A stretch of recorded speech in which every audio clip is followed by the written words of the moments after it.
ஒரு 18 குடும்பம் தான் கட்சியை கட்டுப்படுத்தினா அப்புறம் என்ன ஜனநாயகம், என்ன திராவிட மாடல், வெங்காய மாடல்? திரும்ப திரும்ப இதுதானங்க. இதை பத்தி யாருமே பேச மாட்டாங்களா? நான் கேட்கறேன். இது ஒரு பேசுபடு பொருளே இல்லையா? அட்லீஸ்ட் இதை பத்தின ஒரு டிபேட் இருக்கு. அத்தனை பேரும் மந்திரி, அத்தனை பேர் மந்திரி புள்ளையும் மந்திரி இல்ல, அவன் எம்எல்ஏ எம்பி இல்ல எம்பி இருக்காங்க, மாவட்ட மந்திரி புள்ள எம்பி இளைஞர்களை பதவி இருக்கும், மாவட்டத்தில் பதவி இருக்கு. பதவி. அப்ப ஃபண்டமெண்டலி இந்த ஜனநாயகத்துக்கான அளவுகோல்ன்றது என்னங்க? மன்னராட்சியின் விழுமியங்கள் தான் இது. மத்த கட்சியிலாவது மத்த வரதுக்கு ஒரு வாய்ப்பு இருக்குல்ல. திமுக முழுக்க குடும்ப ஆட்சியா போச்சுங்க. அப்ப இந்த கட்சி எதுக்காக இருக்கணும்? எதுக்காக இந்த கட்சிக்கு மக்கள் ஓட்டு போறோம்? இது கீழே இருக்கவன் கேட்க மாட்டானா? காலமெல்லாம் கஷ்டப்பட்டு அண்ணா காலத்துல இருந்து, கலைஞர் காலத்துல இருந்து, எம்ஜிஆர் ஜெயலலிதா ஆட்சி இந்த 30 வருஷம் அடிபட்டு உதப்பட்டு ஜெயிலுக்கு போய் எந்த பதவியும் அடைய முடியாம, ஒரு வட்ட செயலாளரோட வர முடியாம சத்தியா போறவங்க எத்தனை பேர் இருக்கான் திமுக?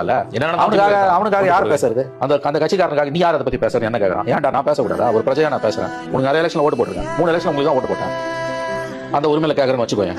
நீ யார் அதை பத்தி கேட்கறது? ஒருத்தன் கேட்டாங்க, ஏன் கேட்க கூடாதுன்னா நான் ஓட்டு போட்டா நான் கேட்பேன். நீ என் கட்சிக்காரனா? ஜனநாயகத்துல ஓட்டு போடுற ஒவ்வொருத்தனுக்கும் உரிமை உண்டு. கேட்கறேன்.